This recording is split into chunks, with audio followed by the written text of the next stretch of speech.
They say in sickness and in health. But for Adrian Vance, those were just words on a contract he was ready to shred. While his wife, Eleanor, lay shivering on the floor, coughing until her vision blurred, Adrian wasn't calling an ambulance. He was silencing his phone to listen to the laughter of another woman. He thought Elena was a burden, a fading flower in his perfect garden. He thought he could discard her and replace her with someone younger, brighter, and healthier. But Adrian Vance forgot one thing. A woman who survives the fires of hell comes back not as ash, but as a diamond. And by the time he realized his mistake, she wasn't just surviving. She was standing next to the one man Adrian feared the most. The grand clock in the hallway of the Vance estate ticked loudly, each second echoing like a hammer against a nail. It was 11:45 p.m. Elena Vance sat at the head of a mahogany dining table that stretched out long enough to seat 20 people. Tonight, it was set for two. 2 crystal wine glasses, 2 bone china plates rimmed with gold, and a centerpiece of white lilies, Adrian's favorite, though he likely wouldn't remember that. The food, a slow-roasted duck prepared by their private chef hours ago, was now cold and congealed under the silver serving dome. Elena shivered, pulling her cashmere shawl tighter around her thin shoulders. The central heating was set to 75 degrees, yet the cold seemed to radiate from her bones outward. Elena looked up. It was Mrs. Higgins, their housekeeper for the last 5 years. The older woman's face was pinched with worry. "Mr. Vance, he hasn't called?" Elena offered a weak, pale smile. "He's busy, Mrs. Higgins. The merger with Oakhaven Tech is in its final stages. He loses track of time." "It is your 5th anniversary, Mrs. Vance," Mrs. Higgins said softly, stepping closer to pour warm tea into Eleanor's empty wine glass. Even a busy man has a calendar. Eleanor didn't reply. She couldn't defend him anymore, not when the evidence was carved into the hollows of her cheeks. 6 months ago, Elena had been diagnosed with a rare autoimmune disorder affecting her blood platelets. It drained her energy, left her bruised at the slightest touch, and required aggressive, exhausting treatments. Before the sickness, she had been Adrian's partner in every sense. They had built Vance Global together. She was the one who charmed the investors, who proofread the contracts, who smoothed over Adrian's jagged edges. But as her health declined, so did his affection. He didn't look at her with love anymore. He looked at her like she was a broken appliance he couldn't figure out how to return. The sound of the heavy oak front door unlocking shattered the silence. Elena straightened her spine, wincing at the ache in her joints. "He's here." Adrian Vance walked into the dining room. He was a striking man, tall, with hair the color of midnight and eyes like cold steel. He was wearing a bespoke Italian suit that cost more than most people's cars. He didn't look tired. He looked exhilarated, and he smelled, distinctly, of vanilla and expensive gin. He stopped, loosening his tie, and looked at the table. He didn't look at Elena. He looked at the cold food. "Why is the food still out?" Adrian asked, his voice devoid of warmth. "It smells stale." Elena stood up, using the table for support. "Happy anniversary, Adrian." Adrian paused, his hand halfway to unbuttoning his collar. He looked at her then, really looked at her. But there was no softness. His gaze swept over her pale skin, the dark circles under her eyes, the way her dress hung loosely on her frame. "Right," he said, checking his Rolex. "The 5th. I forgot." "I waited," Elena whispered. "I was working, Elena. Someone has to keep this empire running, since you decided to retire to the sickbed permanently." The cruelty of the remark was like a physical slap. "I didn't decide to get sick, Adrian. The doctors say if the treatment works, if If, Adrian snapped, walking to the sideboard to pour himself a scotch. I hear if every day. I come home to a hospital ward, Elena. It's depressing. Do you know how hard it is to close $1 billion deal and come home to this? He gestured vaguely at her, as if her existence was the inconvenience. I'm sorry my dying is inconveniencing your schedule, Elena said, a spark of her old fire igniting. Adrian slammed the glass down. Don't be dramatic. You aren't dying, you're just weak. You've let yourself go. Look at you. He pulled a velvet box from his pocket.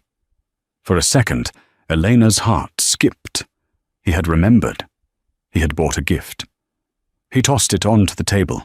It slid across the polished wood and stopped near the cold duck. Take it, he said. Happy anniversary. Elena opened the box with trembling fingers. Inside was a pair of diamond stud earrings.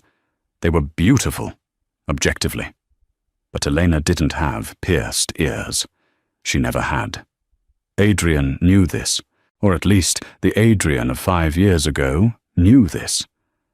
I can't wear these, Adrian, she said softly. Why not? They're 5 carats. My ears aren't pierced. Because of the clotting disorder, the doctor said I can't risk infection right now. Adrian rolled his eyes, a gesture of pure exhaustion. God, everything is a production with you. Give them to Mrs. Higgins, then. I'm going to shower. Sleep in the guest room tonight, Elena. Your coughing kept me up last night, and I have a meeting with Julian Thorne tomorrow. I need to be sharp. He walked out, leaving her alone with the diamonds and the cold food. As he passed her, the scent of vanilla hit her again, stronger this time. It wasn't a perfume she owned. Elena closed the velvet box. A single tear escaped, hot and stinging against her cold cheek. She realized then that the earrings weren't a mistake. They were a regift, a careless afterthought purchased for someone else, or perhaps rejected by someone else. The next morning, the sun shone brightly over the city, but the atmosphere inside the Vance penthouse remained grey.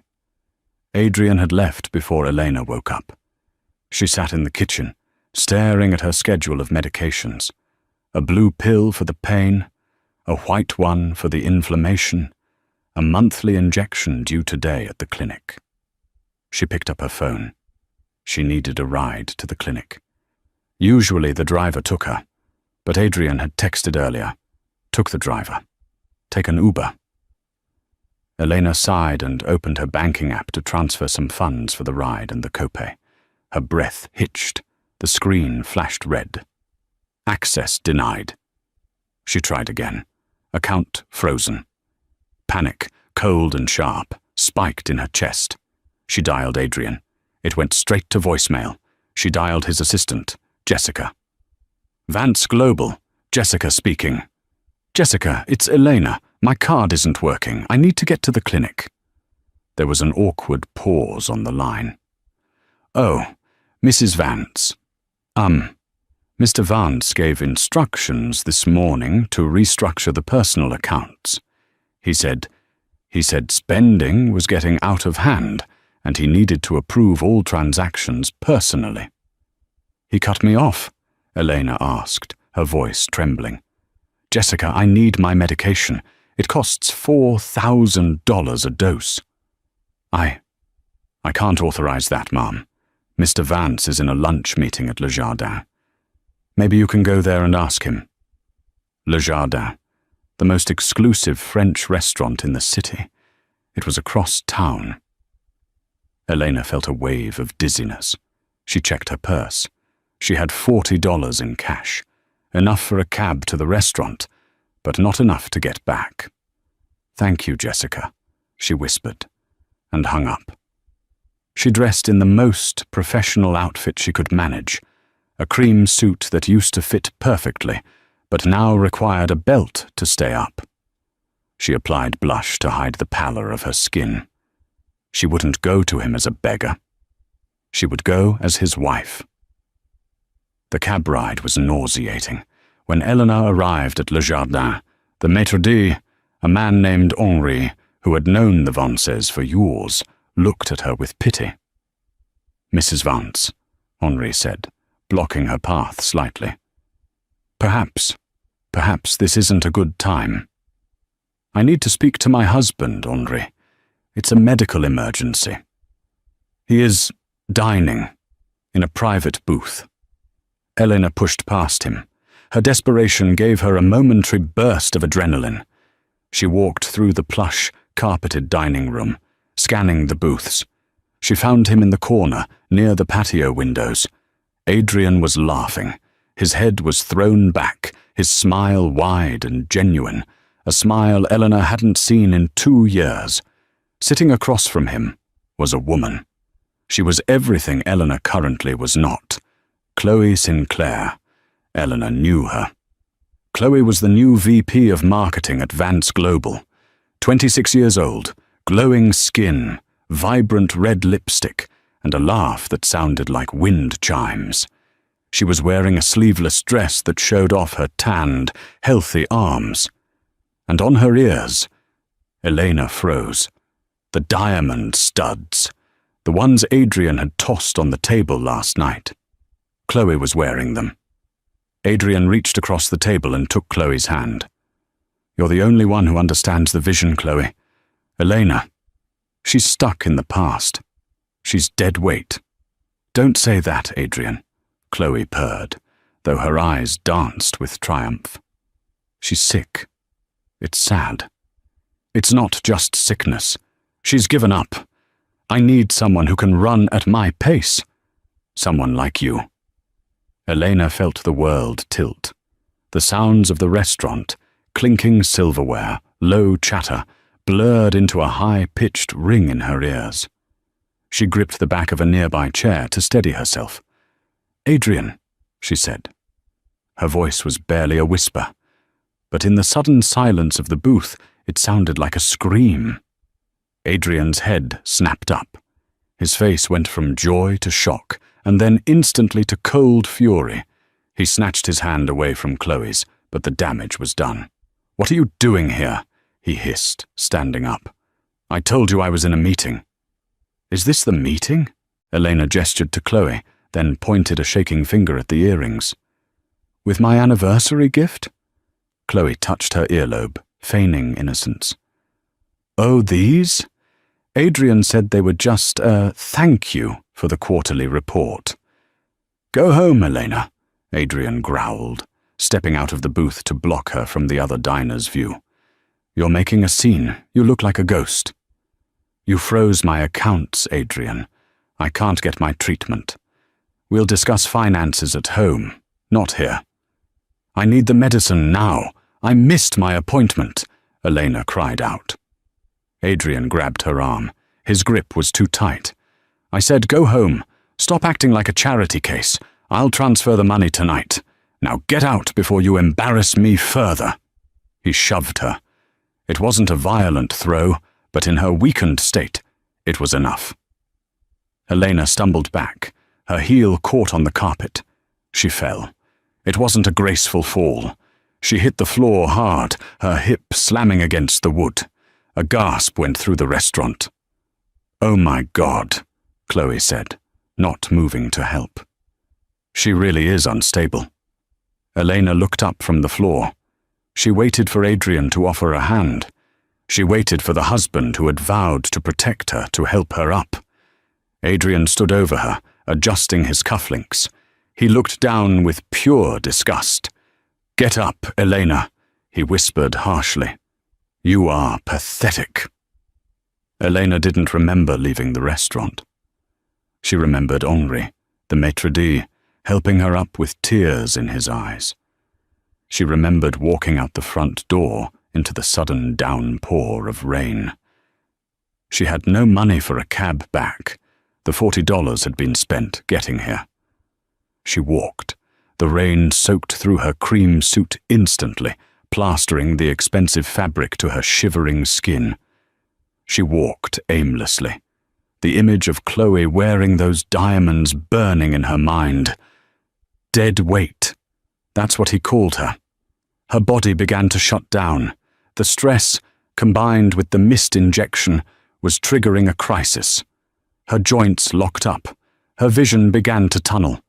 She was crossing a busy intersection near the financial district when her legs simply refused to move another step. I'm going to die here, she thought. And Adrian won't even care. He'll just be relieved he doesn't have to file the divorce papers. The traffic light turned green. A black SUV screeched to a halt inches from her legs. A horn blared. Elena swayed. The world went black, and she crumpled onto the wet asphalt. Inside the black SUV, Julian Thorne looked up from his tablet. What happened? Why did we stop? Someone collapsed in the road, sir, his driver said. Looks like a junkie. Julian frowned. He was a man of precision, the CEO of Thorne Enterprises, and Adrian Vance's fiercest rival. He didn't have time for delays. But something about the figure on the ground, the cream suit, the way the dark hair fanned out against the pavement. Wait, Julian said. He opened the door and stepped out into the rain, ignoring his driver's protests. He walked toward the crumpled figure. He knelt down and brushed the wet hair away from the woman's face. His breath caught in his throat. Elena? He hadn't seen her in 3 years. Not since the charity gala where she had outsmarted him on a real estate deal. Back then, she was vibrant, sharp, a force of nature. The woman lying in the mud was a shadow. Her cheekbones were protruding, her skin translucent. She groaned, her eyes fluttering open. She looked at him, but he doubted she recognized him. Adrian, she whispered, delirious. Please. Julian's jaw tightened. He knew the rumors. Everyone in the business world knew Adrian was stepping out with his marketing VP. Everyone knew Adrian was neglecting his wife. But seeing the reality of it, seeing Elena Vance left to die in the street like a stray dog, ignited a fury in Julian that he hadn't felt in decades. He scooped her up in his arms. She felt terrifyingly light, like a bird made of hollow bones. Driver, Julian roared, carrying her toward the car. Call Dr. Aris. Tell him to meet us at my private clinic. Now. But sir, the meeting with the Japanese investors. Cancel it, Julian snapped, sliding into the back seat with Eleanor cradled against his chest. He pulled off his heavy wool coat and wrapped it around her shivering body. Eleanor's head lulled against his shoulder. She was freezing cold. You're safe, Julian whispered into her hair, his voice surprisingly gentle. I've got you. He looked out the window at the rainy skyline of the city Adrian Vance thought he owned. Julian pulled out his phone and sent a text to his head of security. Find out everything about Adrian Vance's finances, and find out exactly what he's been doing while his wife was dying. I want to bury him. As the car sped away, Elena fell into a deep unconsciousness, leaving her old life on the wet pavement behind her. The first thing Elena felt was warmth.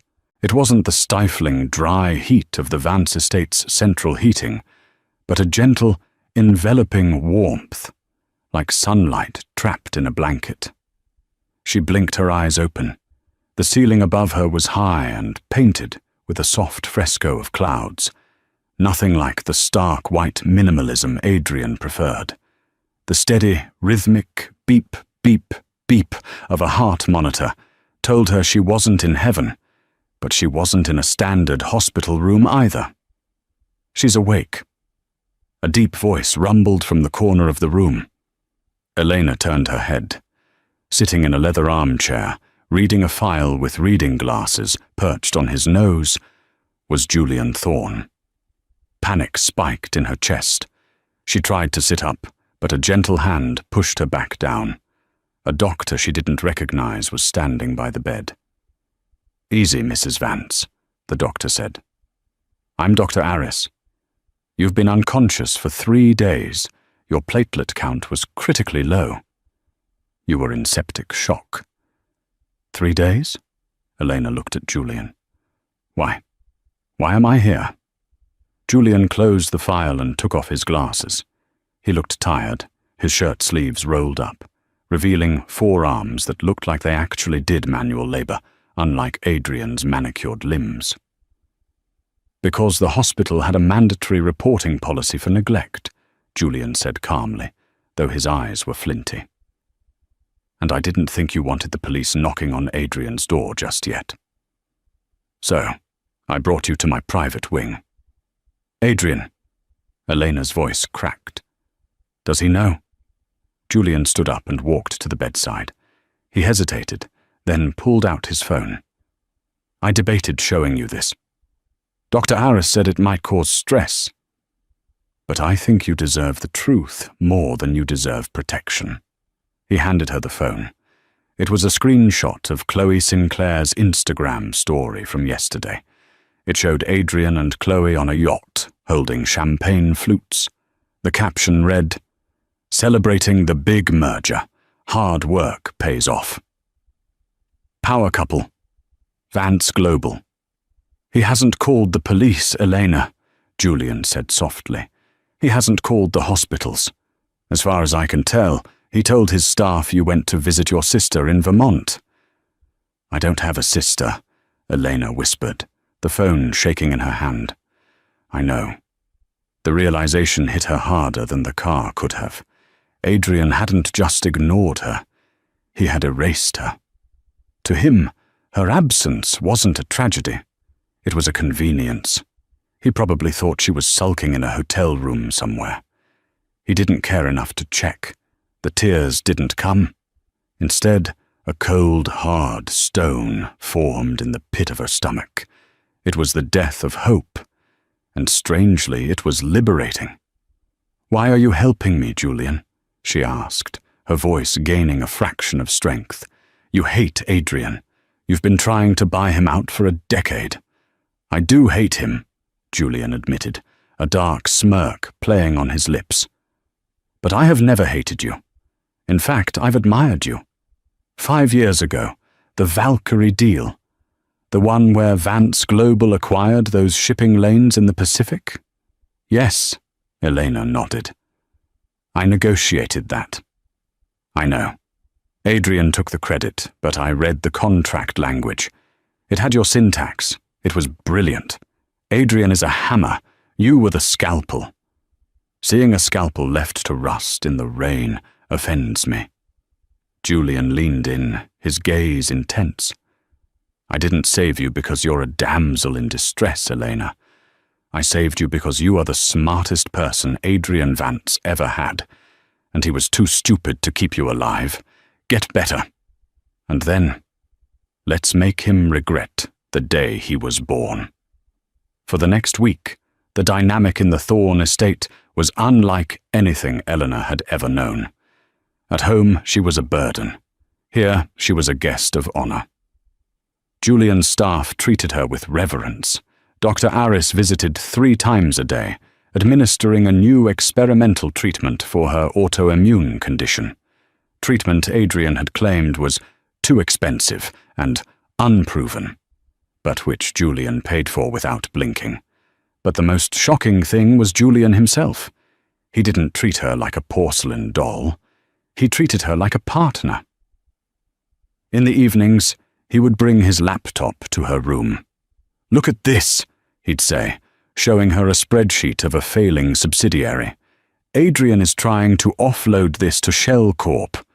What am I missing? Elena, propped up on pillows, would squint at the numbers. He's hiding the debt in the pension fund. Look at line 45. If you buy that, you inherit the liability. Julian would grin, a genuine, boyish grin that made him look 10 years younger. I knew it. You're a genius, Elena. It was a seduction, but not of the body. It was a seduction of the mind. Julian was feeding her confidence, nurturing the part of her that Adrian had starved, her intellect. One rainy afternoon, 2 weeks after the incident, Elena was sitting in the conservatory, watching the rain hit the glass. She was walking now, though slowly. She wore a silk robe Julian had bought for her. Midnight blue, not the beige Adrian always insisted on. Julian walked in. He looked grim. "It's done," he said. "What is?" "I had my legal team serve the papers. Not divorce papers. Adrian would fight those just to be petty. I served him with a lawsuit for breach of fiduciary duty regarding your joint assets. It froze his personal accounts, just like he froze yours." Elena turned to look at him. "He's going to come for me." "Let him," Julian said. "But he won't come here. He thinks you're at a battered women's shelter. My lawyers leaked that misinformation. It makes him look bad, so he's avoiding the press. He's trapped, Elena. He can't admit you're missing without admitting he didn't look for you." "I need to see him," Elena said suddenly. Julian frowned. "Why?" "Because," Elena stood up, her legs stronger than they had been in months. "I need him to see that I'm not dead, and I need to sign the divorce papers myself. I want to look him in the eye when I take half his empire."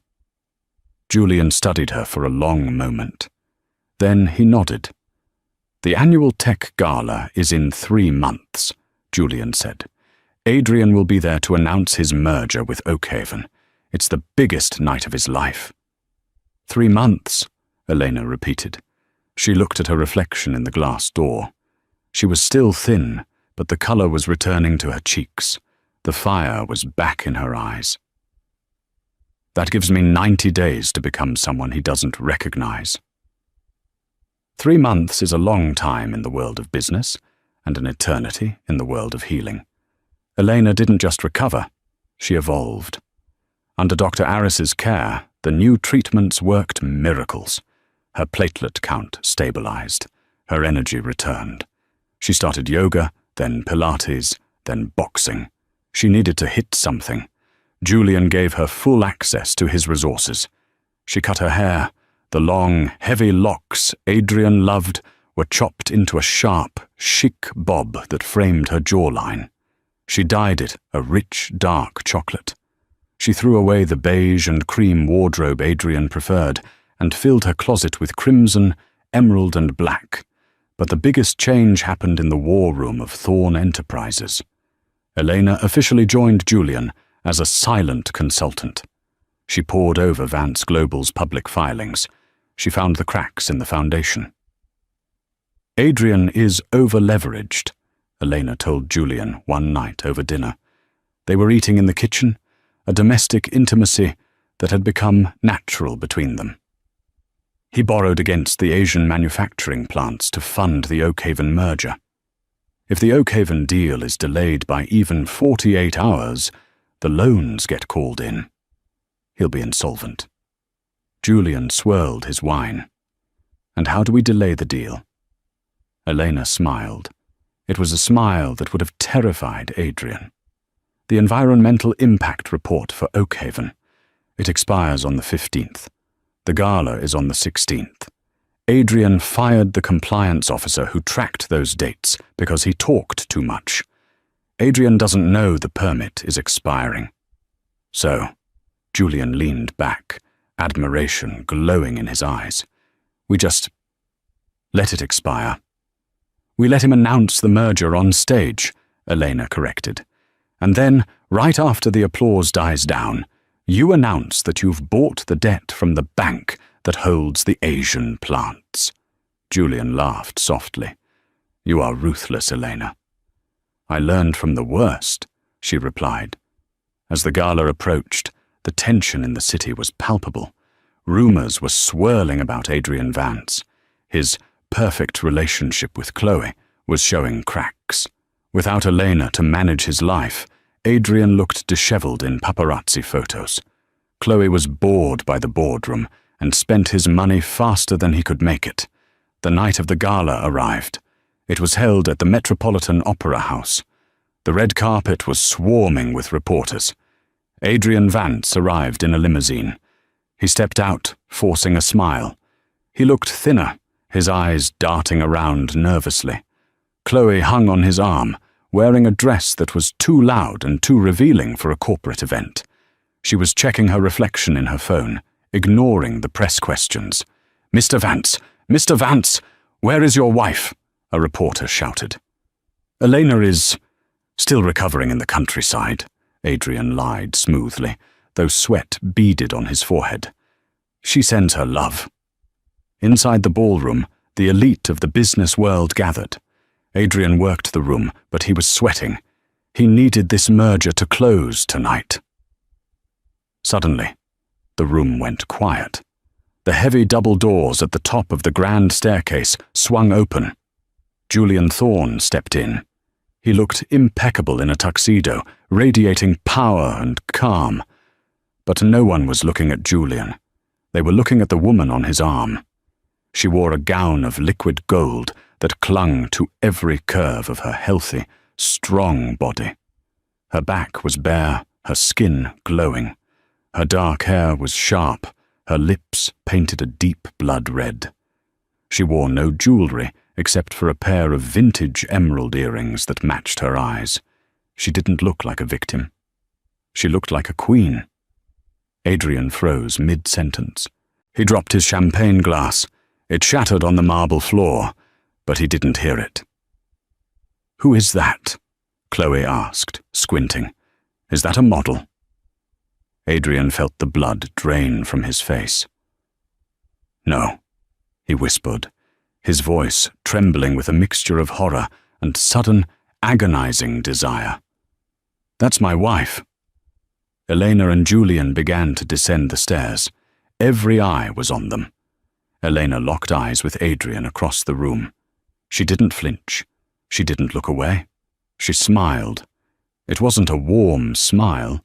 It was the smile of the executioner greeting the condemned. Julian leaned down and whispered in her ear, loud enough for the people nearby to hear. "Ready to take back what's yours?" "I don't want it back, Julian," Elena replied, her voice smooth and confident. "I want to burn it down." They reached the bottom of the stairs. The crowd parted, creating a path directly to Adrian. Adrian took a step forward, his mind reeling. "Elena, you look alive?" Elena finished for him. She stopped 2 feet away from him. The scent of her expensive perfume, sandalwood and jasmine, Julian's favorite, wafted over him, replacing the cloying smell of vanilla he used to like. "You're supposed to be in Vermont," Adrian stammered. "And you're supposed to be a faithful husband," Elena said, her voice carrying through the silent room. We both seemed to be full of surprises. "Elena, baby." Adrian tried to touch her arm, his charm reflex kicking in. "We need to talk. You look incredible. Let's go home." Chloe stepped forward, looking insecure and angry. "Excuse me? Who do you think you are?" Elena turned her gaze to Chloe. She looked at the mistress with not anger, but pity. "I'm the woman who built the throne you're trying to sit on," Elena said calmly. "And I'm the woman who is about to kick the legs out from under it." She turned back to Adrian. "Enjoy your speech, Adrian. I'll be listening very closely." She took Julian's arm, and they walked past him, leaving Adrian Vance standing in the shattered glass of his own champagne, while the whispers of the crowd turned into a roar. The ballroom was buzzing with whispers, a hive of bees disturbed by a sudden storm. Adrian Vance wiped his clammy hands on his tuxedo trousers. He needed to regain control of the narrative. He was the CEO. This was his night. He marched to the podium, tapping the microphone. The feedback screech silenced the room. "Ladies and gentlemen," Adrian's voice boomed, though it lacked its usual steady cadence. "Thank you for the dramatic entrance. It seems my wife has made a miraculous recovery. But tonight is about the future. Tonight, I am proud to announce the merger between Vance Global and Oak Haven Tech. creating the largest logistics conglomerate in the hemisphere. Scattered applause. Most people were looking at Julian Thorne, who was calmly sipping a fresh glass of champagne in the front row, with Eleanor seated like a statue beside him. This merger, Adrian continued, talking faster, is secured by our manufacturing assets in Southeast Asia. It is a deal worth $4 billion. Actually, it's worth 0. A voice cut through the air. It wasn't Julian. It was Eleanor. She didn't shout. She simply spoke into the silence, and her voice carried with crystal clarity. She stood up, the gold dress shimmering under the stage lights. "Eleanor, sit down," Adrian hissed, covering the mic. "We'll talk about this later." "No, Adrian, we'll talk about it now." Elena walked toward the stage. She didn't take the stairs. She stood at the base of the platform, looking up at him. "You mentioned the manufacturing assets in Southeast Asia. The ones in Vietnam and Thailand?" "Yes, of course," Adrian laughed nervously, addressing the crowd. "My wife, always the micromanager." "Those assets were collateral for the loans you took out to pay for this venue, your new yacht, and—" Elena glanced at Chloe, who was shrinking into her chair. "Marketing expenses." "So what?" Adrian snapped, losing his cool. "The loans are in good standing." "They were," Elena corrected, "until this morning. You see, the environmental permits for those factories expired yesterday at midnight. You fired the compliance officer, so no one renewed them. That put the factories in violation of international law, which triggered a default clause in your loan agreement." The room went deadly silent. The investors in the room knew exactly what that meant. "The bank put the debt up for auction this morning at 9 a.m., Elena continued, her eyes locking onto his. "And by 9:05 a.m. it was purchased." Adrian gripped the podium. His knuckles were white. "Purchased? By who?" Julian Thorne stood up. He buttoned his jacket slowly, a predator rising from the grass. "By Thorne Enterprises," Julian said, his voice deep and amused. "Which means, Adrian, I now own your factories. And since you defaulted, I'm calling in the debt. Immediately." You can't," Adrian stammered. He looked at the Oakhaven CEO, Mr. Sterling, who was sitting at a VIP table. "Sterling, tell them. The deal is signed." Mr. Sterling stood up, looking furious. "The deal was contingent on those factories being operational, Vance. If you don't own them, you have nothing to sell me. The deal is off." "No!" Adrian screamed, the veneer of the sophisticated CEO shattering completely. "I have the patents. I have the fleet." "Actually," Elena interrupted again, "the patents were registered under the Vance Family Trust. My trust. You transferred them there 3 years ago for tax purposes. Remember? You said I was too stupid to touch them, so they'd be safe." She smiled, a cold, terrifying expression. "I've revoked your license to use them, effective immediately." The crowd gasped. In the span of 3 minutes, Adrian Vance had gone from a billionaire to a man with no assets, massive debt, and no product. Adrian looked around the room. He saw the pity in the eyes of his peers. He saw the flashing cameras capturing his ruin. He looked for Chloe. "Chloe," he shouted, "tell them. We have the marketing strategy." He pointed to the table where Chloe had been sitting. The chair was empty. Chloe Sinclair was already near the exit, her phone pressed to her ear. As she passed a reporter, Adrian heard her say, "I barely know him. I was just an employee. I'm resigning effective immediately. Please, no photos." She didn't even look back. Adrian slumped against the podium. The microphone gave a high-pitched whine, mirroring the ringing in his ears. He looked down at Eleanor. "Why?" he whispered, his voice broken. "I'm your husband." Elena walked up the stairs, her heels clicking on the stage. She stopped inches from him. She reached out and took the microphone from his trembling hand. "You were my husband when I was dying on the bathroom floor," she said into the mic, broadcasting her words to the world. "You were my husband when you stepped over me to go to dinner with your mistress. You were my husband when you froze my bank accounts to save money for your yacht." She leaned in close, her voice dropping to a lethal whisper only he could hear. "Now, you're just a trespasser in my building. Get out." The morning after the gala, the sun rose over the city skyline, casting long, golden shadows against the glass towers of the financial district. But inside the headquarters of Vance Global, the mood was apocalyptic. Adrian Vance had not slept. He had spent the night in a hotel room, not his usual suite at the Ritz-Carlton, but a mid-tier airport hotel near the highway, the only place that would accept a credit card that hadn't yet been flagged by the fraud department. At 8 a.m. sharp, he stood in the lobby of his own building. He swiped his access card at the turnstile. Beep, beep, beep. A red light flashed. Access denied. There must be a mistake, Adrian snapped at the security guard, a man named Miller, whom Adrian had ignored every morning for 10 years. "Miller, let me in. The system is glitching." Miller didn't move to open the gate.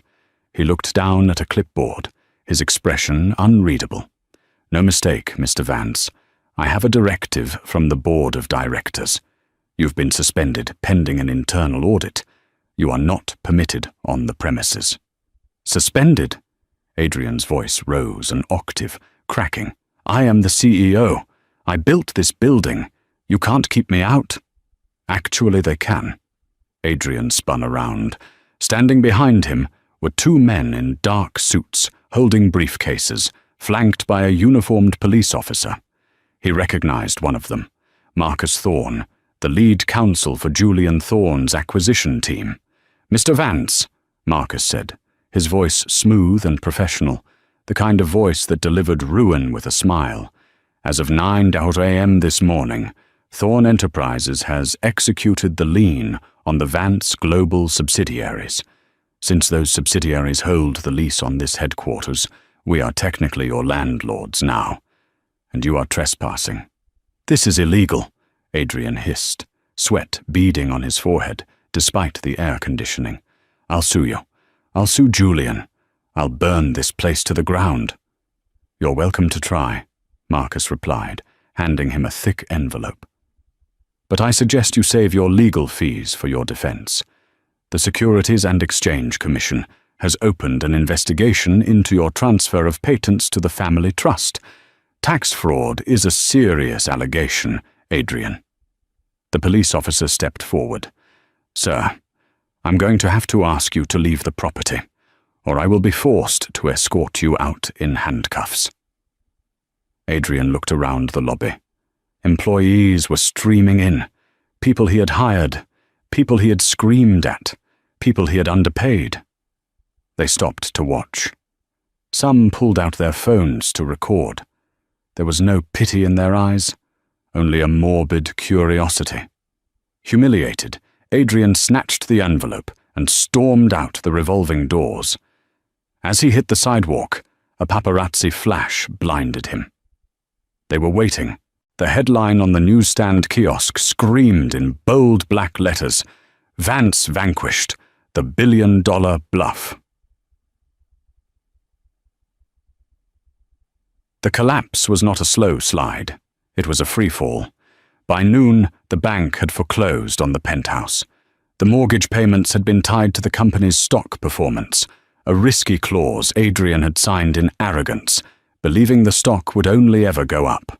When the share price hit $2.40 a share, the trigger was pulled. Adrian rushed to the apartment to salvage what he could. He found the locks already changed. A notice from the city marshal was taped to the mahogany door. He banged on the door until his fists bruised. "Open up! My watches are in there! My safe!" The door opened, but it wasn't a marshal. It was Mrs. Higgins, the housekeeper he had forced Elena to fire months ago because she cost too much. "Mrs. Higgins?" Adrian breathed, relieved. "Thank God, let me in. I need to get the safe." Mrs. Higgins stood in the doorway, blocking his path. She wore a visitor's badge. "I'm afraid I can't do that, Mr. Vance. I'm here assisting the auditors with the inventory. Everything inside is considered a seized asset." "But my clothes, my passport." "The auditors have packed a box of personal essentials for you," she said, pointing to a cardboard box sitting in the hallway. "Toothbrush, 2 suits, some underwear. The rest, the Rolexes, the artwork, the electronics. Stay." Adrian looked at the woman who had served his family for years. "Mrs. Higgins, please. I have nowhere to go. Let me just grab the cash from the safe. I know the code." Mrs. Higgins looked at him, her eyes sad but firm. "Mrs. Vance called me this morning. She offered me a job managing the estate she plans to buy. She asked how you were." "She did?" Adrian felt a spark of hope. Is she worried about me?" "No," Mrs. Higgins said coldly. "She wanted to make sure I locked the service entrance so you couldn't sneak in." She closed the door in his face. The click of the deadbolt echoed like a gunshot. 3 days later, the reality of his new life had set in. Adrian was staying in a motel in Queens, the kind of place where the neon sign buzzed all night, and the sirens never stopped. He had sold his cufflinks to a pawn shop for $400 just to pay for the room and some takeout. He sat on the lumpy mattress, staring at his phone. He had called Chloe Sinclair 47 times. On the 48th attempt, the line connected. "Chloe!" Adrian shouted, gripping the phone. "Chloe, baby, where are you? I've been going out of my mind. We need to leave the city. I have an offshore account in the Caymans. I just need to figure out the password." "Adrian, stop!" Chloe's voice was icy. There was background noise, laughter, music, the clink of silverware. "Where are you?" "I'm in Cabo," she said. "With friends." "Cabo? We were supposed to go there for your birthday next week." "Yeah, well, plans change. Look, Adrian, my lawyer advised me not to speak to you. You're being investigated for fraud. I can't have that attached to my brand." "Your brand?" Adrian laughed, a manic, hysterical sound. "I bought you that brand. I paid for your apartment. I put you on the cover of Forbes. And now you're a liability," she cut him off. "Oh, and by the way, the earrings, the diamond studs you gave me, I had them appraised. They're lab-grown, cheap, just like you." The line went dead. Adrian stared at the wall. The mold spot on the wallpaper looked like a laughing face. He felt a pain in his chest, a tight, crushing pressure. For the first time, he wasn't faking it. The stress was eating him alive. He realized then that he had no one. He had built a life on transactions, and now that his currency was gone, he was bankrupt in every sense of the word. There was only one person who had ever loved him when he was nothing. One person who had signed the prenup without reading it, because she trusted him. One person who had nursed him through the flu in their first tiny apartment. Elena. The iron gates of the Thorne estate were formidable, towering 12 feet high and topped with gold spikes. It was raining, a cold, biting sleet that heralded the coming winter. Adrian stood by the intercom. He had walked 3 miles from the bus stop because he couldn't afford a cab. His Italian leather shoes were soaked through. His suit was wrinkled, the collar stained. He looked nothing like the titan of industry he had been a week ago. "Please," he said into the speaker, "just 5 minutes. Tell her I'm dying." He waited. 10 minutes passed, then 20. He was shivering violently, his teeth chattering. Just as he was about to turn away, the heavy gates groaned and swung open. Adrian's heart leapt. She still cared. She wouldn't let him freeze. He walked up the long gravel driveway. The house was glowing with warmth. Through the bay windows, he could see a fire roaring in the hearth. Elena was standing on the covered porch. She wasn't wearing a hospital gown or a robe. She was dressed in a thick, cream-colored cable-knit sweater and dark jeans, holding a mug of tea. Her hair was shiny, her skin rosy. She looked peaceful. Standing a few feet behind her, leaning against a stone pillar, was Julian Thorne. He didn't look aggressive. He looked like a man who was completely secure in his territory. Adrian stopped at the bottom of the porch steps. He looked up at her, water dripping from his nose. "Eleanor," he choked out. "You look terrible, Adrian," she said. Her voice wasn't angry. It was factual. I lost everything," Adrian sobbed, falling to his knees on the wet gravel. It was a calculated move. He knew Elena had a soft heart. "The company, the house, the accounts. I'm sleeping in a motel. I have nothing to eat." Elena took a sip of her tea. "I remember when I couldn't eat because I couldn't afford the nausea medication. Do you remember that, Adrian? You told me to chew on ginger root." "I was stressed. I didn't mean it," Adrian pleaded. "I was trying to save the company for us, for our future." "No," Elena shook her head slowly. "You were saving it for yourself. You erased me, Adrian. You watched me fade away, and you turned up the volume on the TV so you wouldn't hear me coughing." "I can change." Adrian crawled up one step. "I see it now. You're the only one who matters. Chloe, she was nothing. A distraction. You're my wife. We swore an oath, in sickness and in health." Julian stepped forward then. He didn't raise his voice, but his presence was like a physical wall. "That oath is a two-way street, Vance. You broke it the minute you let another woman wear her diamonds." Adrian ignored him, focusing his desperate gaze on Eleanor. "Eleanor, please. I have a pain in my chest. I think it's my heart. I need a doctor. I need help. Don't leave me to die like this." Elena looked at him. She saw the fear in his eyes. It was real. He was terrified. Not of losing her, but of being ordinary, of being poor, of being alone. She set her mug down on the railing and walked down the steps until she was standing right in front of him. She smelled of sandalwood and rain. "I won't leave you to die, Adrian," she said softly. Adrian let out a breath of relief. "Thank you." "Oh, thank you. I knew you still loved me." "I didn't say that," Elena corrected him. "I said I won't let you die, because death is an escape, and you have a long time to live with what you've done." She reached into her back pocket and pulled out a small, white business card. She tucked it into the breast pocket of his soaked suit jacket. "Dr. Aris runs a free clinic downtown on 4th Street, she said. "He treats the uninsured. He treats people who have been forgotten by the system. Go there. Stand in line. Wait your turn like everyone else. He'll check your heart." Adrian stared at her, the hope draining from his face, replaced by a dawning horror. You're not taking me back?" "The Elena you married is gone, Adrian. You killed her." She stepped back, ascending the stairs to where Julian waited.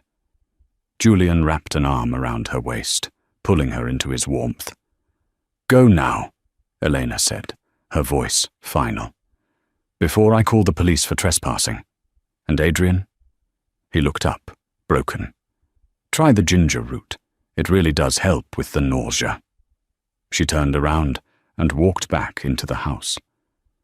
Julian followed, pausing only to give Adrian a look of utter dismissal before closing the heavy oak door. Adrian Vance was left alone in the dark. The warmth of the house was just a few feet away, but it might as well have been on the moon. He reached into his pocket and pulled out the card for the free clinic. Dr. Aris. Walk-ins. Welcome. A sob ripped through his throat. He stood up, his legs shaking, and turned back toward the gate. The long walk down the driveway felt like a funeral procession for the man he used to be.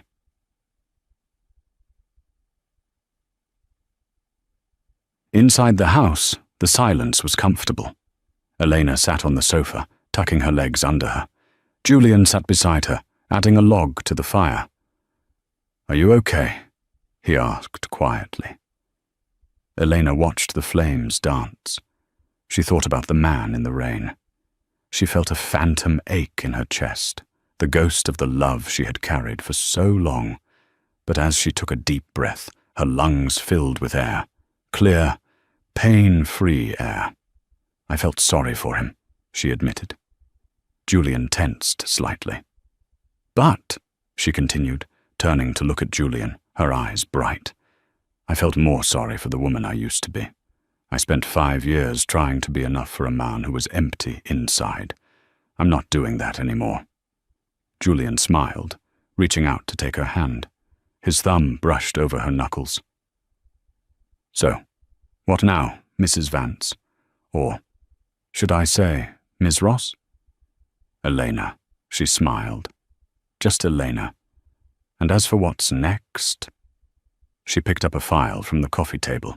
It was the acquisition plan for the new logistics division of Thorn Enterprises. "I think we need to restructure the Asian manufacturing division," she said, tapping the paper. "If we implement a fair wage policy and update the environmental protocols, we can increase efficiency by 15% within the first quarter." Julian laughed, leaning in to kiss her forehead. Music to my ears. Outside, the storm raged on, washing away the traces of Adrian Vance's footprints. But inside, amidst the blueprints and the firelight, Elena Ross was building something that no one could ever tear down again. Fate hadn't just reversed. It had finally set things right.